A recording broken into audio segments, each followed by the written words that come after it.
দাড়ি চাঁচা, এটা কি কাজ? ফাঁসে কি কাজ?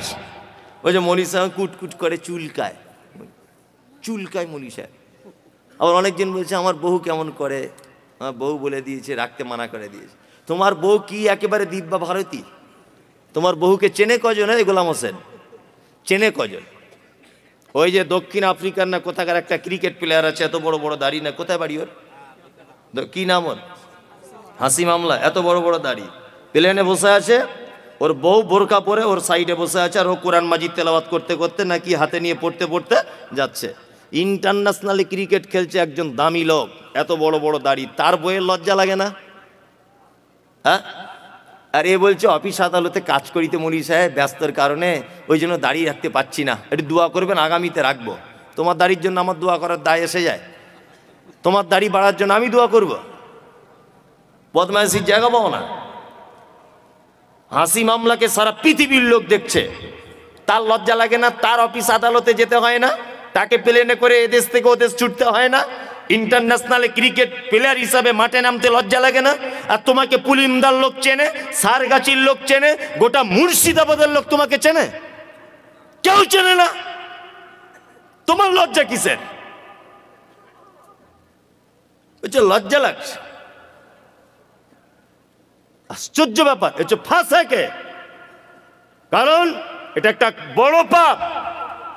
এটা বড় পাপ জানার পরেও ও যে চাচ্ছে বারবার, এই কারণেও ফাসেক। তবে একটা কথা বলে দিচ্ছি, ফাসেক আপনি যদি এই কাজের কারণে হন, তাহলে আপনাকে তওবা করে ফেরত আসতে হবে। এখন রাস্তা আছে যে আপনি ফাসেকে আছেন, কি বলছি মাথায় থাকবে এটা? তওবা করে ফেরত আসুন। আর একটা কথা বলছি, আপনি পুলিন্দা মাদ্রাসায় 1 লাখ টাকা দান করেছেন, এসব বাস্তব কথাগুলো কেউ তুলে ধরে না। পুলিন্দাতে 1 লাখ টাকা আপনি দান করেছেন মাদ্রাসাতে। এখন এই মাদ্রাসায় দান করেছেন, প্রত্যেক বছরে করেন। আপনি মারা গেলেন, আচ্ছা বলুন তো, আপনি যে মারা গেলেন, আপনার কাফন জড়ানো আছে, সবাই আপনার মুখটা দেখতে আসছে, দেখতে আসে না? কাফন থেকে মুখটা বার করে দেখে। আচ্ছা বলুন তো, আপনার মুখটা দেখে বুঝতে পারবে যে এই লোকটা বড় দানি ছিল? দেখা যাবে? বোঝা যাবে না? আত্মীয়তার সম্পর্ক আপনার ভালো ছিল, আপনার মুখ দেখে কেউ বুঝতে পারবে যে লোকটার আত্মীয়তার সম্পর্ক ভালো ছিল? বোঝা যাবে? যাবে না। পৃথিবীতে একটা মাত্র চরম পর্যায়ে সুন্নত আছে, সেটা হচ্ছে এই। যদিও দাড়ি রাখার ব্যাপারে কেউ কেউ বলেছে দাড়ি রাখা ওয়াজিব, বাধ্যতামূলক, ফরজের সমতুল্য। কি বলছে বুঝতে পারছেন? আচ্ছা বলুন, পৃথিবীতে একটা মাত্র আমল আছে যে আমলটা মানুষের কবর পর্যন্ত প্রমাণ করে যায়, তার নাম দাড়ি। মানুষ মারা গেলে দাড়ি চেঁচে কবরে ঢোকায় না, এই অবস্থায় দেয়, এই অবস্থায় দেয়। অন্তত পক্ষে ফেরেশতারা দেখে বলবে আমাদেরই দলের লোক ছিল, অন্তত একটু আরাম হতে পারে হিসাবটা, বুঝলেন না? আর একেবারে শ্যাম্পু করা লোক যদি ঢুকে যায়, ফেরেশতারা যদি বুঝতে পেরে যায় এই ঢুকেছে, এবারে হিসাব কড়াকড়ি করে মার, বলবে কি বলবে না? বলবে, এটা বাস্তবতা। এইটা দেখে অন্তত পক্ষে ফেরেশতারা বুঝতে পারবে যে এটা আমাদেরই লোক ছিল, বুঝতে পারবে না? অনেক তো মেয়েরা আবার আছে, দাড়িওয়ালা ছেলে বিয়ে করতে চায় না, করে না? অনেক মেয়ে, ও কলেজে পড়ে নাকি একটু মডার্ন হয়েছে, শুনছি বলে কলেজে পড়ে মেয়েটা, বিশাল ডিগ্রি করছে, ওই জন্য দাড়িওয়ালা ছেলে পছন্দ করে না।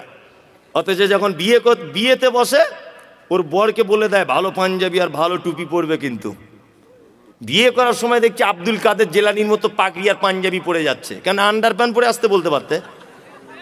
মৌলভী সাহেবদের পছন্দ করো না, দাড়িওয়ালা পছন্দ করো না, তা বিয়ে করার সময় আমার ঢং করে মৌলভী সাহেবের মতো ব্যাগ ধরতে বলছো কেন? যে পাঞ্জাবি পরতে এসো। আপনাদের এখানে বিয়েতে পড়ে বাচ্চা কাচ্চারা? পড়ে।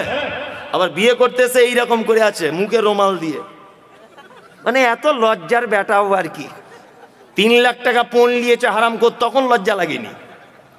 4 লাখ টাকা পণ নিয়েছে, 8টি আর গাড়ি চেয়েছে, তখন লজ্জা লাগেনি। আর বিয়ে করতে গিয়ে এরকম করে বসে আছে, মনে হচ্ছে কোমরে লাথি মেরে কোমরে হাড় ভেঙে দিয়ে। হারাম কর 3 লাখ টাকা চাইতে সবার সামনে লজ্জা লাগলো না, আর ঘোমটা দিয়ে বসে আছে, মানে লজ্জাপতি গাছ বেটে খেয়েছে। লজ্জা শরম আছে তোমার? বিয়াদব কোথাকারে। বাস্তব না অবাস্তব বলছি? পঞ্চাইতে লজ্জা লাগে না বেটির বাপের কাছে, বেটির বাপের কাছে টাকা চাইতে লজ্জা লাগে না, আর বিয়ে করতে গিয়ে পুরুষ মানুষ রুমাল দিয়ে বসে আছে এরকম করে। কি একেবারে লজ্জাশীল পুরুষ, লজ্জা শরম থাকা দরকার। ওই জন্য যে সমস্ত মেয়েরা এ ব্যাপারে আপত্তি করেন, আপনাকে আমি বলে দিয়ে যাচ্ছি, কোনো মেয়ে যদি নিজে আপত্তি করে যে দাড়িওয়ালা ছেলে বিয়ে করব না, আমি মুমতাজুল ইসলাম বলছি আপনি তার থেকে দূরে থাকুন। আখিরাতেও কল্যাণ হবে, দুনিয়াতেও কল্যাণ হবে। আপনার আখিরাতেও কল্যাণ, দুনিয়াতেও কল্যাণ, কারণ ও নারী নামের হস্তিনী। আল্লাহ নবীর একটা সুন্নত, আল্লাহ নবীর একটা কঠিন পদক্ষেপকে যে মেয়ে অঙ্গীকার করে সে মেয়ে মুসলিম থাকতে পারে না। শুনুন, আপনি নামাজ পড়েন না আলাদা ব্যাপার, আমি আপনাকে ধরেছি যে ভাই আপনি নামাজ পড়া ধরুন, আপনি বলছেন মৌলভী সাহেব লজ্জা লাগছে আপনাকে দেখে বারবার নামাজের কথা বলেন, সত্যি আমি খুব অপরাধী। ও মুসলিম, ও জানে নামাজ ফরজ, কিন্তু আমাকে দেখে ও লজ্জা পাচ্ছে, তার মানে ওর ভিতরে আল্লাহর ভয় আছে, একটু চার্জ দিলেই ও নামাজ পড়া ধরে যাবে। কিন্তু একটা লোককে নামাজ পড়ার কথা বলতে গেলাম, সেই লোকটা আমাকে বলছে তুই নামাজ পড়ে কি পেলি, ঘোড়ার ডিম ফালতু, ওর ইমান আর থাকবে না, সঙ্গে সঙ্গে বেঈমান হয়ে যাবে। কি বলছি বুঝতে পারছেন? এই লোকটা নামাজ পড়ে না, একে আমি গিয়ে বলছি চাচা একটু নামাজ পড়ুন, তখন বলছে মৌলভী সাহেব পড়তে পারছি না, কাজের চাপে খুব লজ্জা লাগছে, ইনশাল্লাহ চেষ্টা করব। ও মুসলিম, ও কি মুসলিম? আর উনি যদি এ কথা বলেন যে তুমি নামাজ পড়ে এতদিন কি করলে, আমি ঘোড়ার দিন নামাজ না পড়ে দুতলা বাড়ি করে নিলাম, তাহলে উনি বেঈমান। ও আর মুসলিম থাকতে পারলো না। তুমি দাড়ি রাখতে পারছো না, এটা আলাদা ব্যাপার। মেয়ে, তোমার বাপ দাড়ি রাখতে পারেনি, এটা তোমার বাপের দুর্বলতা। তোমার ভাই দাড়ি রাখতে পারেনি, এটা তোমার ভাইয়ের দুর্বলতা। কিন্তু তোমাকে যে ছেলে বিয়ের কথা বলতে এসেছে, তোমাকে যে ছেলে বিয়ের কথা বলতে এসেছে, তার যদি দাড়ি থাকে, সে তো মুহাম্মদ সাল্লাল্লাহু আলাইহি ওয়াসাল্লামের পদ্ধতিতে দাড়ি রেখেছে। তুমি যে তাকে ঠাট্টা করলে, বিদ্রূপ করলে, বিবাহের জন্য অপ্রয়োজন মনে করলে, আমি তো মনে করি ওই দাড়ি থাকা ছেলেটাকে যদি অপমান করে বাড়ি পাঠায় বা দাড়ি আছে বলে যদি বিয়ে না বসতে চায়, তাহলে ওই মেয়েটাও ঠিক তেমন বেঈমান হয়ে যাবে, কারণ ও একটা চরম হাদিসকে অপমান করার কারণে। খুব বুঝে শুনে কথা বলবেন, হিসাব করে। তবে আলহামদুলিল্লাহ সব মেয়েরা নয়, আমার মাদ্রাসাতে 200 থেকে 250 মেয়ে আছে। আমি এই পর্যন্ত মনে হয় জীবনে কত মেয়েকে যে বিয়ে দিয়েছি তা আল্লাহ ছাড়া কেউ জানে না। কি বলছি বুঝতে পারছেন? অজস্র মেয়েকে বিয়ে দিয়েছি। এই কিছুদিন আগে মেদিনীপুরের একটা মেয়ে আছে আমার মাদ্রাসাতে, এই যে আমার পিছনে বসে আছে শামীম, আপনাদের মাওলানার এখানকার ছেলে আর কি, ও তো যায়, ওরা সব সময়তেই যায়, আমার বাড়িও গিয়েছিল সেদিনও। তা এরা সব দেখে এসেছে আমার মাদ্রাসা। আর একটা মেয়েদের মাদ্রাসা আছে, 200-250 মেয়ে পড়ে আলহামদুলিল্লাহ। আবার মোটামুটি এই তো শামীম গিয়েছিল ভিত্তি স্থাপনের দিনে, 3 বিঘা জমির উপরে ছেলেদের মাদ্রাসা তৈরি হচ্ছে ইনশাল্লাহ, দোয়া করবেন। হিফজ খানা আল্লাহ যদি কবুল করে নেয়, কেউ আর আটকাতে পারবে না। দ্রুত গতিতে কাজ চলছে ইনশাল্লাহ। শেষ কাজ করতে আমার একটা টার্গেট 1 কোটি টাকার আমরা বাজেট রেখেছি। যদি বলছেন টাকা আপনার বহুত টাকা, তো তাহলে আমার 1 পয়সাও নেই। যা টাকা পয়সা পাচ্ছি সব লাগিয়ে দিচ্ছে, বাকিটা আল্লাহ ম্যানেজ করে দিচ্ছে বিভিন্ন মানুষের মাধ্যমে। যাই হোক, যে কথা বলছিলাম সেটা হচ্ছে এই যে আমার একটা মাথাতে একটা জিনিস কাজ করে। বেদাতিরা একটা কথা বারবার বলে যে আহলে হাদিসরা কোরআন পড়তে পারে না, বারবার এটা কথা প্রশ্ন কিন্তু তারা তোলে না। ওই জন্য আমি সারা পশ্চিম বাংলাতে নিয়ত করেছি একটা হিফজখানা শুধুমাত্র হাফেজ হবে, শুধুমাত্র হাফেজ আর কারি, শুধু কোরআনটাকে শুদ্ধ করে পড়ানোর জন্যে 2 বছরের কোর্স দিয়ে কমপ্লিট করবে ইনশাল্লাহ, এরকম মনোবৃত্তি আছে। রমজানের পর থেকে যে কটা রুম রেডি হবে সেই কটা রুম দিয়ে চালু করে দেবে ইনশাল্লাহ, নিয়ত করে নিয়েছি ওটা। আমার জীবনে এটাই উদ্দেশ্য যে আমি এর মাধ্যমে মরে গেলেও যেন কবরে শুয়ে শুয়ে নেকি পাই, এতটুকু। এছাড়া কোনো আর আমার আশা নেই, কোনো আশা নেই।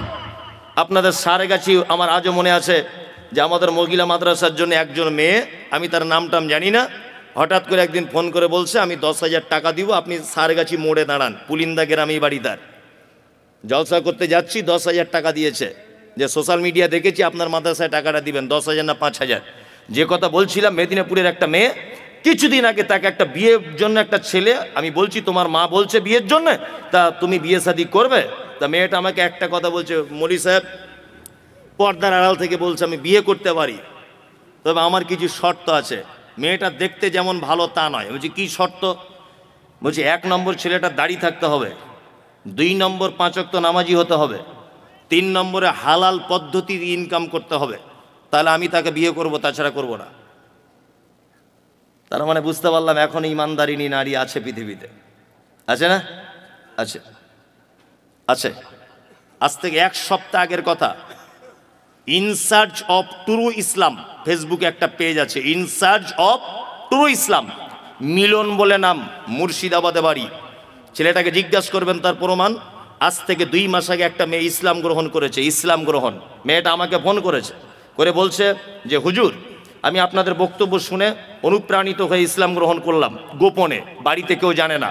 মেয়েটা বিয়ে পড়াশুনো করছে কলেজে, খুব সুন্দরী, চরম সুন্দরী মেয়েটা দেখতে। তা আমাকে বলছে হুজুর, আমি বিয়ে শাদি করবো লুকিয়ে, আমাকে একটু বিয়ের ব্যবস্থা করে দেন, আমার বাড়ি থেকে জানতে পারলে আমাকে জবাই করে দিবে, আমাকে জবাই করে দিবে। সেই মেয়েটাকে আজ থেকে 5 দিন আগে আপনাদের বহরমপুরে একটা ছেলের সঙ্গে বিয়ে দিলাম। তা মেয়েটাকে বলছি কেমন ছেলে পছন্দ? তা মেয়েটা বলছে দাড়িওয়ালা ছেলে হতে হবে, 5 ওয়াক্ত নামাজ পড়তে হবে, হালাল ইনকাম করতে হবে, গরিব হলেও চলবে, ঘর বাড়ি থাক আর না থাক। মানে মেয়েটা এত সুন্দরী, যদি বলছেন আপনি দেখলেন কি করে? সত্যি বলতে ও আমাকে দেখার জন্য একটা ছবি পাঠিয়েছিল যে আমি এই মেয়েটা, সেটা দেখে আমি একটা অনুভব করলাম। দেখুন, একজন হিন্দু নারী 2 মাস ইসলাম গ্রহণ করেছে, তার মনের ভিতরে ইসলামের কত ভালোবাসা জন্ম হয়েছে বলে নারী এই কথা বলতে পারছে দাড়িওয়ালা ছেলে ছাড়া বিবাহ করবো না। আপনাকে ফোন নাম্বার দিতে পারি, তার বরের কথা বলবেন যে ঘটনা সত্য না মিথ্যা। বাড়ি থেকে বার হয়ে চলে এসেছে, হিন্দু মেয়ে, মুসলিম হয়েছে, ইসলাম গ্রহণ করেছে, তার সমস্ত কোর্টের ডকুমেন্টস রয়েছে, মুসলিম একটা ইমানদার ছেলে তাকে স্ত্রী হিসাবে গ্রহণ করেছে। ভালো নারী নেই এ কথা বলবো না, তবে যত খারাপই আমাদের যারাই কলেজে পড়ছে আর যারা বড় ডিগ্রি করতে যাচ্ছে, ফ্যাশন হয়েছে, এরা বলছে আমাদের আর পছন্দ হচ্ছে না, আমাদের আর পছন্দ হচ্ছে না। কি বলছি বুঝতে পারছেন? দূরে থাকবেন। আল্লাহ তুমি আমাদের ফাসিকি থেকে বাঁচার তৌফিক দান করো, আমিন বলুন, আমিন। চলুন আর একটা ব্যাখ্যা করে দিই, তারপরে আর একটা করব, সেটা হচ্ছে মুশরিক। নাম জানেন মুশরিক? মুশরিক, মুশরিককে শিরিক করে, উনি ভালোই বলতে পারছেন, শিরিক করে মুশরিক। এবার আপনাকে একটা কথা বলে দিচ্ছি, শুনে এখানে, এ কথা বললে তো আরও আপনি আশ্চর্য হবেন। হিন্দু, মুসলিম, জৈন, খ্রিস্টান, হাঁড়ি, চুয়ার, চামার, বাগদি, ছুতর, মেথর, পৃথিবীতে যত জাতির মানুষ বসবাস করে, যত ধর্মের মানুষ বসবাস করে, কোন ধর্মের ভিতরে মুশরিক বর্তমানে খুঁজে পাওয়া খুব মুশকিল। হিন্দু, এদের ভিতরে মুশরিক নেই। খ্রিস্টান, এদের ভিতরে মুশরিক নেই। ইহুদি, এদের ভিতরে মুশরিক নেই। হিন্দু বর্তমানে যারা, তাদের ব্যাপারে কোরআন মাজিদে শব্দ এসেছে সাবেঈ। সাবেঈ হচ্ছে তারা। কারা? সাবেঈ হচ্ছে তারা যারা এক আল্লাহকে আল্লাহ বলে মানে, তারপরেও বিভিন্ন দেব দেবীর আলাদা আলাদা ক্ষমতা আছে এটা মানে, এরা হচ্ছে সাবেঈ। একটা হিন্দু ভাইকে জিজ্ঞাসা করবেন এত বৃষ্টি হচ্ছে কে দিচ্ছে, ও এক চান্সে বলবে বৃষ্টি দিচ্ছে উপরওয়ালা, বলবে না? তার মানে ও জানে উপরে একজন আছে। তারপরেও দেখবেন ও লোহা লাক্কড়ের ব্যবসা করে, কি পূজা করে? বিশ্বকর্মা। তার মানে ওর এটা ধারণা যে লোহা লাক্কড়ের ডিপার্টমেন্টটা বিশ্বকর্মার হাতে আছে। আর কলেজের স্টুডেন্ট, স্কুলের স্টুডেন্টরা কি পুজো করে? সরস্বতী। সরস্বতীকে বলা হয় বিদ্যার দেবী। তার মানে বাপ মা তার মা মেয়েকে বলে দেয় এটা তুমি সরস্বতীর পূজা করবে, কারণ এটা হচ্ছে বিদ্যার দেবী, তুমি ভবিষ্যতে মাইকের মধুসূদন দত্ত হতে পারবে, কারণ এর ডিপার্টমেন্টটা এর হাতে আছে। এ হচ্ছে কি? সাবেঈ। মুশরিককে মুহাম্মদ সাল্লাল্লাহু আলাইহি ওয়াসাল্লামকে বলা হচ্ছে আপনি জিজ্ঞাসা করুন তাদেরকে রাত এবং দিনের বিবর্তনের মালিককে। এক চান্সে তারা বলবে আল্লাহ। সুস্থতা অসুস্থতার মালিককে? আল্লাহ। বেঈমান মুশরিক আবু জেহেল কথা বলবে। আল্লাহ নবী সাল্লাল্লাহু আলাইহি ওয়াসাল্লাম যখন বলছেন কি ব্যাপার, রাত দিনের মালিক আল্লাহ, এ কথা আপনি বললেন, সুস্থতা অসুস্থতার মালিক আল্লাহ, এ কথা আপনি বলছেন, তাহলে কেন আপনি আল্লাহকে ডাইরেক্ট ডাকতে পাচ্ছেন না? আবু জেহেল তখন বলছে মুহাম্মদ শোনো, বেশি ফটর ফটর করিও না, সব কিছুর মালিক আল্লাহ এটা আমি জানি, কিন্তু তোমার আল্লাহকে ডাইরেক্ট পাওয়া যাবে না। আল্লাহকে পেতে গেলে 360টা দেবদেবীর মাধ্যমে পেতে হবে। তার মানে বোঝা যায় যারা আল্লাহকে ডাইরেক্ট পাওয়া যাবে না এই ধারণা রাখে, আর 360টা দেবদেবীর মাধ্যমে আল্লাহকে পেতে হবে এই ধারণা যারা রাখে, এরা কি? মুশরিক। মুশরিক হিন্দুর ভিতরে নেই, খ্রিস্টানের ভিতরে মুশরিক নেই, কোন জাতির ভিতরে মুশরিক নেই। বর্তমানে মুশরিক গিজ গিজ গিজ গিজ গিজ গিজ করছে মাথার উকুনের মতো নামধারী মুসলিমদের ভিতরে। আজ পর্যন্ত পশ্চিম বাংলার কিছু মুসলমান তাদের দাবি আল্লাহকে ডাইরেক্ট পাওয়া যায় না, আমাদের হুজুরের মারফতে তবে আল্লাহকে পেতে হয়। দাবি নেই, এরা কি মুশরিক। এই দেখুন আল্লাহ তাআলা মুশরিকদের ব্যাপারে সূরা তাওবা আয়াত নাম্বার 114 আল্লাহ তাআলা বলছেন, মা কানা লিন নবিয়্যি ওয়াল্লাযীনা আমানু আন ইস্তাগফিরু লিল মুশরিকিন। নবী এবং ইমানদারদের জন্য উচিত নয় যে মুশরিকদের জন্য ক্ষমা প্রার্থনা করবে। এই মুমতাজুল ইসলাম বলছি, যারা মাজার পুজো করে, যারা পীর পুজো করে, ওদের জানাজা তো দূরের কথা, ওদের জন্য দোয়া পর্যন্ত করা যাবে না, কারণ ওরা মুশরিক। অবশ্যই ওরা মুশরিক, ওরা মুসলিম নয়। আল্লাহ তাআলা বলছেন, ওয়ালাউ কানু উলি কুরবা, যদিও তারা তোমার নিকট আত্মীয় হয় তবুও তাদের জন্য ক্ষমা প্রার্থনা করা যাবে না। আমাদের বেটা বেটিদের বিয়ে শাদী দেওয়া হচ্ছে না? হচ্ছে তো। বেটির বিয়ে ঘটক ছেলে দেখেছে, ঘটক সাহেব এসে বলছে ছেলে খুব ভালো, বলছে কি করে, বলছে স্কুল মাস্টার। মেয়ের বাপ তখন বলছে আলহামদুলিল্লাহ, আমি তো এরকম ছেলেই চাইছিলাম। তা আর একজন এসে তখন বলছে যে ঘটক সাহেব, আব্দুল্লাহ ভাই, তুমি বেটিটা যেখানে বিয়ে দিচ্ছ ওরা মাজার পূজারি গো, পীর পূজারি। তখন বলছে তোমাদের যত সব পীর ফই এইসব, ছেলে চাকরি করে সেটা আগে দেখো, তাই না? চাকরি করে সেটাকে দেখো। আল্লাহর ভাষা ওয়ালাউ কানু উলি কুরবা, মুশরিক, মাজার পূজারি, ঠাকুর পূজারি, এরা যদি তোমার নিকট আত্মীয় হয় তবুও তাদের সঙ্গে কোনো সম্পর্ক রাখা যাবে না। খুব সাবধানে থাকবেন। চলুন, এতক্ষণ পর্যন্ত খারাপ লোকেদের পরিচয় করিয়ে দিলাম, এবার আপনাদেরকে পরিচয় করিয়ে দিব ভালো মানুষের সঙ্গে, তার নাম মোমেন। যারা বসে আছেন মোমেন হতে চান সবাই, সবাই ইনশাআল্লাহ। ইনশাআল্লাহ 12টা বেজে গেছে তো মানুষের আর বসে থাকতে চাইবে না, তবুও মানুষ থাকবে। আলহামদুলিল্লাহ। চালাবো নাকি?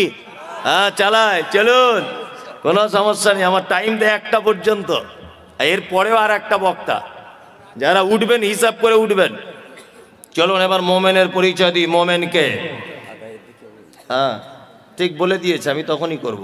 মোমেনের কথা বলে দিই। এক, আল্লাহ বলেন, ইন্নামাল মুমিনুনা আল্লাযীনা ইযা যুকিরাল্লাহু ওয়াজিলাত কুলুবুহুম ওয়া ইযা তুলিয়াত আলাইহিম আয়াতুহু যাদাতুহুম ঈমানা ওয়া আলা রাব্বিহিম ইয়াতাওয়াক্কালুন।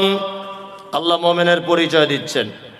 মোমেনকে আল্লাহ বলছেন, মোমেন তারা যারা পাপ করে, অন্যায় করে, খারাপির মধ্যে লিপ্ত থাকে, তারপরেও যখন তারা আল্লাহর ভয় তাদের অন্তরের ভিতরে চলে আসে, তারা তখন ভয়ে থরথর করে কাঁপে।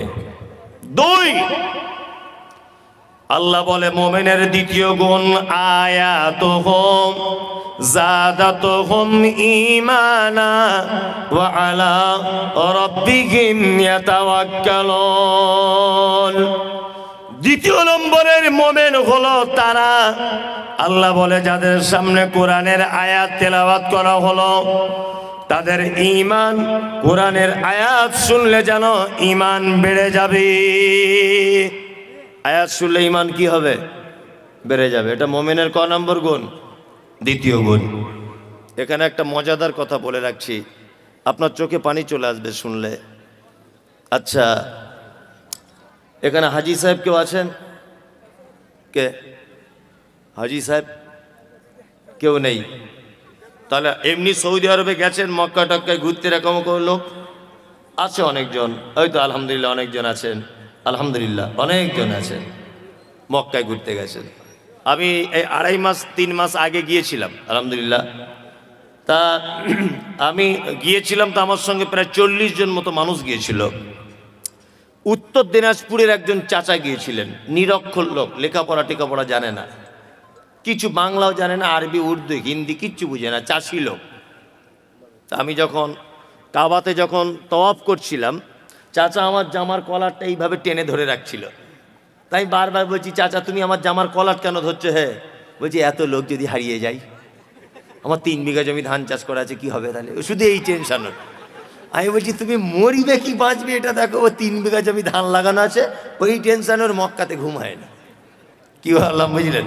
আল্লাহ তাহলে তুমি ধান যখন লাগানো আছে তুমি এলে কি করতে? যাই হোক, ভীতু লোক। তা কাবার প্রথম ইমাম আব্দুর রহমান আস-সুদাইস বেশিরভাগ মাগরিবে আর এশাতে বা এশাতে ফজরে তিনি নামাজ পড়াতেন। আল্লাহু আকবার। উনি যখন কোরআন তেলাওয়াত করতেন, Ethiopia, Tanzania, German, Japan, France, Kuwait, পৃথিবীর যে ভাষাভাষী মানুষ হোক না কেন, চোখ দিয়ে পানি পড়তে লাগতো। আব্দুর রহমান আস-সুদাইস জাহান্নামের আয়াতগুলো যখন আসতো, তখন বাচ্চা ছেলের মতো 20 second 25 second how how how how করে কাঁদতেন। জাহান্নামের আয়াতগুলো যখন আসতো, ফজরের নামাজ পড়ছি, রাত 10টার সময় তওয়াফ শুরু করতাম। দিনের বেলা ভিড় হতো বলে আমরা যেতে পারতাম না। রাত 10টা থেকে ফজর পর্যন্ত তওয়াফ করতাম কাবাতে, আল্লাহ করিয়েছে। যাই হোক, তা তওয়াফ করতে করতে ফজরের যখন আজান হয়, ওই সঙ্গে সঙ্গে সব লোক ঘুরে কাতারে দাঁড়িয়ে যায়। ঠিক বলছি তো? কাতারে দাঁড়িয়ে যায়। আমি দাঁড়িয়ে আছি, আমার পাশে ওই যে উত্তর দিনাজপুরের চাচা দাঁড়িয়ে আছে। নামাজ শুরু হয়েছে, আল্লাহু আকবার। সবাই হাত বেঁধে দাঁড়িয়ে গেল। কাবার প্রথম ইমাম আব্দুর রহমান আস-সুদাইস তিনি জাহান্নামের আয়াত তেলাওয়াত করছেন। আর আয়াত তেলাওয়াত করতে করতে তিনি যেন বাচ্চা ছেলের মতো করে কাঁদছেন। আমি কোরআনের একটু অল্প কিছু বুঝি, আমার চোখ দিয়েও পানি চলে এলো। আমিও বাচ্চা ছেলের মতো ডুকরে ডুকরে কাঁদতে লাগলাম। আমার পাশের চাচা কোরআন বোঝে না, বাংলা ভালো করে পড়তে জানে না, অশিক্ষিত লোক। চাচাও দেখছি ডুকরে ডুকরে কাঁদতে শুরু করে দিল। নামাজ শেষ হয়ে গেল। কাবা থেকে জমজমের পানি পান করে যখন ফাঁকে বার হয়ে গেলাম, চাচাকে ডেকে বললাম, চাচা সত্যি করে বলো দেখি, কাবার ইমাম আরবি ভাষী মানুষ, তিনি কোরআনের আয়াত বুঝতে পেরেছেন তাই কাঁদছেন। আমি মুমতাজুল 2 পাতা পড়া আলেম, আমি ব্যাপারটা বুঝতে পারলাম, এই জন্য চোখ দিয়ে পানি চলে এলো। তোমার কেন চাচা চোখ দিয়ে পানি চলে এলো বলো? চাচা তখন বলছে, বেটা মুমতাজুল, 70 বছর আমার বয়স, আমি 50 বছর যাবত আমাদের গ্রামের মসজিদে নামাজ পড়ি, কিন্তু কোরআন শুনলে অন্তর গলে না। কিন্তু আজকে আশ্চর্য ব্যাপার, কাবা শরীফে নামাজ পড়তে এলাম, আর কাবার ইমামের তেলাওয়াত শুনে আমার চোখ দিয়ে পানি বার হয়ে গেল। আমিও বাচ্চা ছেলের মতো ডুকরিয়ে ডুকরিয়ে কেঁদে দিলাম। আমার আল্লাহর কোরআনের আয়াতের কথা মনে হলো। আল্লাহ বলে, আয়াতুহুম যাদাতুহুম ঈমানা ওয়া আলা রাব্বিহিম ইয়াতাওয়াক্কালুন। মুমিন হলো তারা, তাদের সামনে যখন কোরআনের আয়াত তেলাওয়াত করা হয়, তাদের ঈমান তখন বেড়ে যায়। চাচা তুমি কোরআন জানো না, তুমি কোরআন পড়তে জানো না, কিন্তু তুমি 1 লক্ষ টাকা খরচা করে কাবায় চলে এসেছ। তোমার ঈমানের পরিপূর্ণতা লাভ করেছে, তোমার ঈমান কাজ করছে। ওই জন্য চাচা আমার গলা ধরে হাউ হাউ করে বলছে, কাঁদছে আর বলছে, বেটা মুমতাজুল, তুমি আমার বেটার থেকে অল্প বয়সের, কিন্তু কোরআন শুনলে যে চোখ দিয়ে পানি চলে আসে, আজকে তার জ্বলন্ত প্রমাণ পেলাম। ওই জন্য বলি বন্ধু, টাকা দার্জিলিং এ গিয়ে নষ্ট না করে দিয়ে, গ্যাংটকে গিয়ে নষ্ট না করে, ওই আপনার সুন্দরবন বেড়াতে গিয়ে টাকা নষ্ট না করে, একবার অন্তত পক্ষে 80-90 হাজার টাকা খরচা করে কাবায় চলে যান, আপনার ঈমান বেড়ে যাবে। আল্লাহ বলছে, মুমিন তারাই তো মুমিন যাদের সামনে আমার কোরআন তেলাওয়াত করা হবে, ইমাম সাহেব তেলাওয়াত করবে, পিছনে মুসল্লি দাঁড়িয়ে থাকবে, আর তার ঈমান যেন আস্তে আস্তে করে বেড়ে যাবে। আমাদের ঈমান বাড়ে। ফজরের সময় 2টা আয়াত যদি ইমাম সাহেব বেশি করে যদি তেলাওয়াত করে দেয়, তা মুসল্লিরা ঝামেলা লেগে যায়, ঝামেলা লেগে যায় না, ঝামেলা লেগে যায়। আল্লাহ বলে মোমেন তারা ওয়া আলা রাব্বিহিম ইয়াতাওয়াক্কালুন। মোমেনের 3 নম্বরের গুণ খায়রিকি অশাররিকি মিনাল্লাহি তাআলা। মোমেন যা কিছু হবে আল্লাহর উপরে ভরসা করবে। মোমেন কার উপরে ভরসা করে? আল্লাহর উপরে। হায়াত মওতের মালিক কে? আল্লাহ। রুজির মালিক আল্লাহ। দোকান করেছে, ইমান আছে তো? দোকান করেছে, দোকানের পিছনে দেখছি একটা তাবিজ ল্যামিনেশন করে টাঙানো আছে, তাই না? তা চাচা তোমার তাবিজ কি ব্যাপার? বলছি বেচাকেনায় বরকত হবে। আমি বলছি কে দিয়েছে? বলছি আমাদের হেড মাওলানা দিয়েছে। বোঝানোর জন্য বলছি।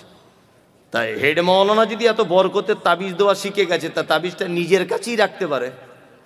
এত বরকতের জিনিস বিচি দিলে কি করে? হ্যাঁ, ইমান আছে তো? 4টে আংটি পড়েছে যুবক ছেলে, 4 রকমের কোয়ালিটির পাথর। এটা কি? বলছে বউ কথা শোনে না। এটা কিসের আংটি? বলছে ঘন ঘন পেচ্ছাপ হয়। এটা কিসের? বলছে বাপের বাড়ি বউ গেলে আসতে চায় না। আর এটা বলছে রাতে চমকে উঠি তাই। হযরত ওমরের নাম শুনেছেন? ওমর দামি মানুষ না? দামি মানুষ।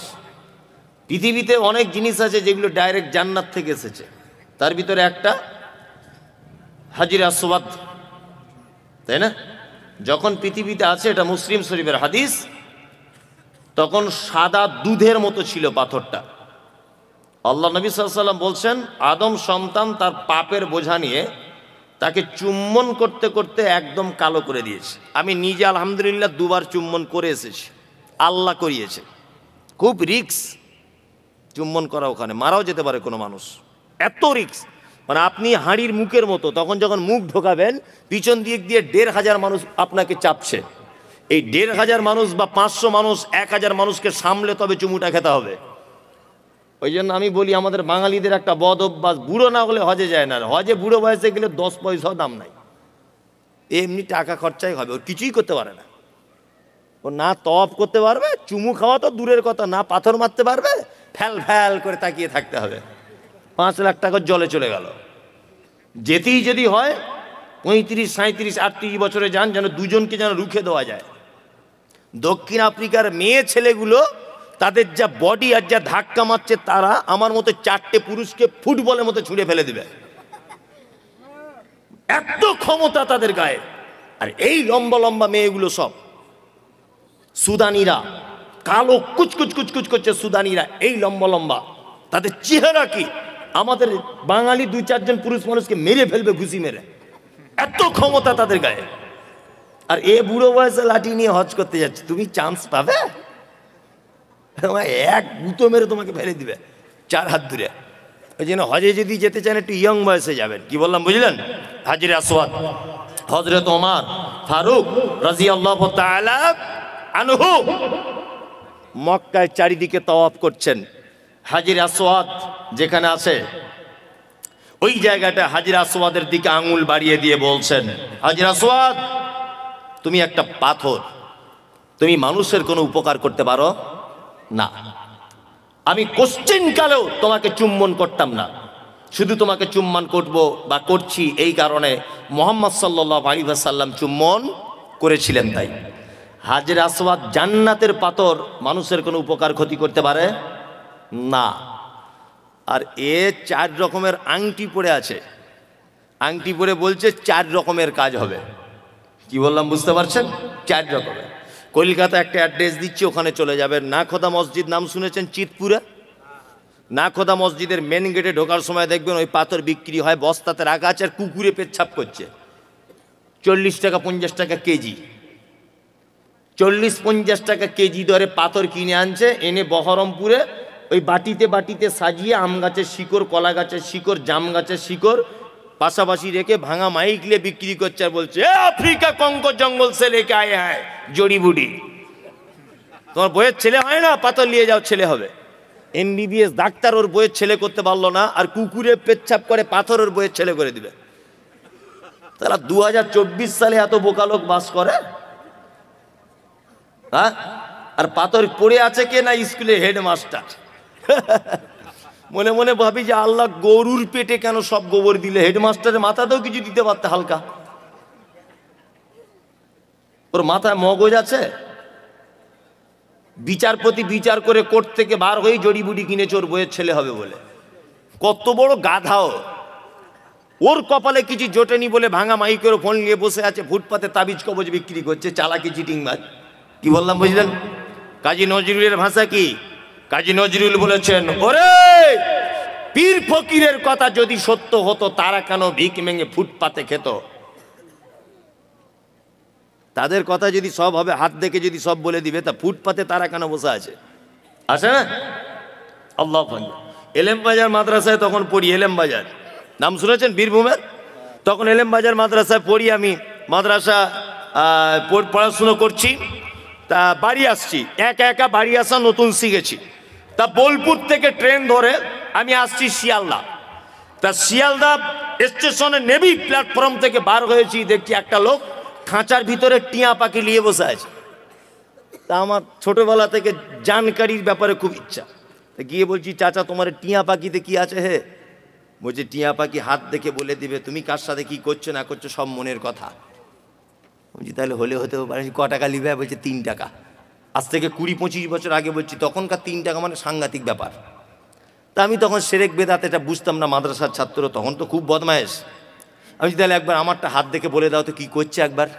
তখন তো ফোন টোন ছিল না, তখন এত বড় চিটিংবাজ হাতটা দেখে বলছে, তো সাংঘাতিক ব্যাপার। আমি যে কি ব্যাপার?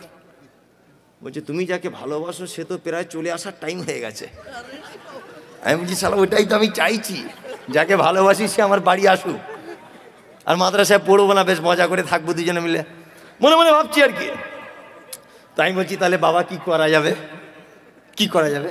বলছে এমন একটা তাবিজ দিয়ে দেবো 10 টাকা দাম, এমন করে দিব না এক জানলা ভেঙে চলে আসবে তোমার বাড়ি, কেউ আটকে রাখতে পারবে না। মনে মনে ভাবছি তো ওইটাই তো আমার দরকার, ওকে পেয়ে গেলেই তো আমার পড়াশোনা সব শেষ, সংসারে লেগে যাব। তখন অত বুঝি না তো ভালো মন্দ। তো 10 টাকা দিয়ে সত্যি কথা বলতে মাল নিয়েছি। এবারে আগে সে সুইচওয়ালা ফোন ছিল, তখন তো ফোন টোন ছিল না, সে টাটার এরকম বাক্স ফোন ছিল আগেকার দিনে, তাই না? এখন ওই ফোন থেকে মাঝে সাঝে ওকে ফোন টোন করা হতো আর কি। আগে তবু রিং হচ্ছিল, এখন মোটি রিংও হয় না, সুইচ অফ। মাথা খুব খারাপ যে আগে তবু তাবিজের আগে তবু ফোন টোন হচ্ছিল না, আলাদা ব্যাপার, এখন তো ফোনের রিংও পাচ্ছে না। তাই আমি মনে মনে খুব মনটা খারাপ যে আসছে না, শুধু বাড়িতে ভাত টাত খাচ্ছি না, আমার মা বলছে ভাত খেলে না, খাবো না। আমি তো অপেক্ষা করছি ও কখন আসবে আর কি, কিন্তু আসছে না। মাদ্রাসায় ফের যখন ফিরে যাচ্ছি আর কি, যে ওকে ধরবো, আর মাদ্রাসায় পড়া ছেলে ও তো জানে না, কঠিন খাতারনাক। আরও যারা মাদ্রাসায় অর্ধেক করে ছেড়ে দিয়েছে, এরা এই রাস্তা দিয়ে চললে ইবলিশ শয়তান 13 কিলোমিটার দূর দিয়ে যায়। যে হাফ মাদ্রাসায় পড়ে ছেড়ে দিয়েছে, ও যদি এই রাস্তা দিয়ে হাঁটে পুলিন্দার, তো ইবলিশ শয়তান 13-14 কিলোমিটার দূরে চলে যাবে, যে ওরে বাবা সাংঘাতিক, আমার থেকে বড় আসছে, ও ধারে পাশে যাওয়া যাবে না। আর মাদ্রাসার ছেলেরা বদমাশ হওয়ার কারণ আছে, সব খারাপ মালগুলোতে এক জায়গায় থাকে, আর ভালো মাল সব আলামিন মিশনে পড়ছে, বুঝলেন না? বাড়িতে টিকতে পারছে না, কলা চুরি, এর পুকুরের মাছ চুরি সহ্য করতে পারছে না, চল মাদ্রাসায় পুলিন্দায় দিয়ায়, হেড মৌলবি তুই এখন বোঝ যা পারবি কর। ঘটনা তাই না? তাই আমি তো ভুক্তভোগী, আমি তো মাদ্রাসা চালাচ্ছি, আমি জানি। কি বলবো আপনাকে? তা যাই হোক, তা যাবার সময় তো লোকটাকে বলছি, চাচা কাকা সে ওই দিন তাবিজ দিলে কই এলো না তো। চিটিংবাজদের কি হয় দেখুন। আবার বলছে দেখি হাতটা দেখি, তা হাতটা দেখে এরকম করে বলছে এ তো কঠিন ব্যাপার। যে কী ব্যাপার? ঘটনা কি? বলছে এই যে দাগটা বেঁকে গেছে না এইদিকে। আমি হ্যাঁ বেঁকে গেছে, তো কী হলো? বলছে আগের দিন তো বেঁকা ছিল না, আজকে বেঁকে গেল কি করে? বলছে আমি যা এখানে দেখতে পাচ্ছি হাত দেখে, আগের দিনে তোমায় তাবিজ দিয়ে আমি ওকে বার করতে চাইলাম, ওর মা দেখতে পাচ্ছি কোথাও আবার 150 টাকার তাবিজ দিয়ে আটকে রাখার তাবিজ করেছে। এ শালা দুটো তাবিজে মারামারি লেগে গেছে, যার দাম বেশি তার কাজ বেশি। ওই জন্য তুমি যদি 250 টাকার তাবিজ কেন, তাহলে এবার আসার চান্স আছে। তখন আমি ভাবছি পাক্কা চিটিংবাজ, মাদ্রাসায় পড়া ছেলে। আমি ওকে বলছি তাহলে আমার কাছে তো 250 টাকা নেই, তা যে 10-20 টাকা আমার আব্বা দিয়েছে মাদ্রাসায় যাওয়ার জন্য, এক কাজ করি লটারির টিকিট কাটি। 50,000 টাকা ফার্স্ট প্রাইজ কোন নাম্বারে পড়বে একটু দেখে বলে দেন, ওইটা কাটবো। বলছি ওইটা বলা যাবে না, যে ওই চিটিং মাছ। আমি কার সাথে লাইন মারছি তুমি বলে দিতে পারছো, আমার বউ আসবে কিনা তুমি বলে দিতে পারছো, কার বউ কার সঙ্গে আছে এটা বলে দিতে পারছো, কে কার সাথে প্রেম করে আঙুল দেখে বলে দিতে পারছো। আর চিটিং বাজ কোন নাম্বারে ফার্স্ট প্রাইজ এটা বলতে পারো না? হ্যাঁ, তার মানে এই যে কাজী নজরুলের কথা ঠিক, পীর ফকিরের কথা যদি সত্য হতো, ফুটপাতে তারা কেন ভিক মেঙে খেত? হ্যাঁ, লটারির টিকিট বিক্রি করছে আর বলছে এইটা পড়ে যাওয়ার চান্স আছে। তাই বলছি হারাম করে পড়ে যাওয়ার চান্স আছে, 1 কোটি টাকা ফার্স্ট প্রাইজ, তুই ওটা বাড়িতে রেখে দে, তুই কেন বিক্রি করছে? তুই বাড়িতে রাখ। আল্লাহ বলেন ইয়াতাওয়াক্কালুন, মোমেন তারা সর্ব ব্যাপারে ভরসা রাখবে কার উপরে? আল্লাহর উপরে। খাওয়া হোক না হোক, বন্যা হয়ে যাক, খরা হোক, বিপদে পড়ুক, সুস্থ থাকুক, অসুস্থ হয়ে থাকুক, এক কথায় বোঝা যায় যাবতীয় ব্যাপারে মোমেন কার উপরে ভরসা করবে? আল্লাহর উপরে। আল্লাহ তারপরে বলেন আল্লাযীনা ইউকিমুনাস সালাত, আর মোমেন তারা যারা সালাত